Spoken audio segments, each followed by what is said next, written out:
नमस्कार, मी सुशांत मोरे, माहिती अधिकार कार्यकर्ता सातारा शहर नगर परिषद हद्दीमध्ये प्रभाग क्रमांक 2, 3 आणि 16 आणि 17 या महामार्गालगत असणाऱ्या प्रभागातून भारत गॅसची पाईपलाईन जात आहे. भारत गॅसची पाईपलाईन करणं गरजेचं सुद्धा आहे. मात्र हे करत असताना जे रस्ते खुदाई होत असते, त्याचबरोबर पाईपलाईनची खुदाई होते. या सर्वाबरोबर नागरिकांना होणारा त्रास आणि येणारा हा पावसाळा याच्यामुळे नागरिकांची गैरसोय होते.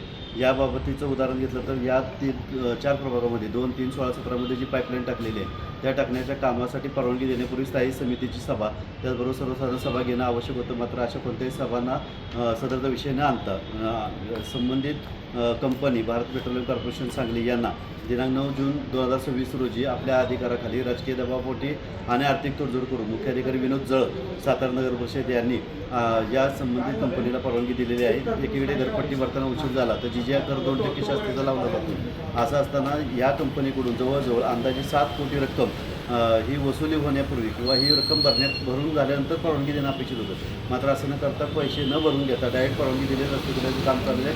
सदरचं काम तातडीने थांबावं. सदरची रक्कम जी आहे ती पूजेने जमा केल्याशिवाय सदरच्या व्यक्तीला काम करण्यात येऊ नये. सदरची कंपनी कुठल्याही व्यक्तीची असू दे, कुठल्याही राजकीय पुढाऱ्याची असू दे, मात्र ह्याला तिलांजली देऊ नये. या संदर्भामध्ये सदरची रक्कम भरणा केल्याशिवाय विनापरवाना चाललेलं काम थांबवावं, अन्यथा मुख्याधिकाऱ्याचं निलंबन करावं. या मागणीसाठी जिल्हाधिकारी साहेबांना या ठिकाणी निवेदन या ठिकाणी दिलेले आहेत आणि सोबत सर्व कागदपत्रसुद्धा सर्व सादर केले.